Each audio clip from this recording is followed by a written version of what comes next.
labbaika rasulullah sarki na gwai kyauta Allah kai nake roƙo misalin bukata in samu na kai sako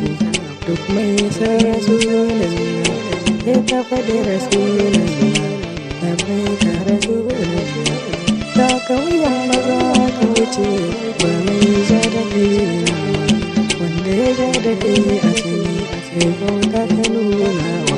in samu gure shawa ta kace su takewa jayayya da kai halaka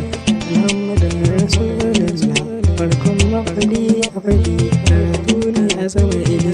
sai mai ruhin soyayya wannan shine zai gane zance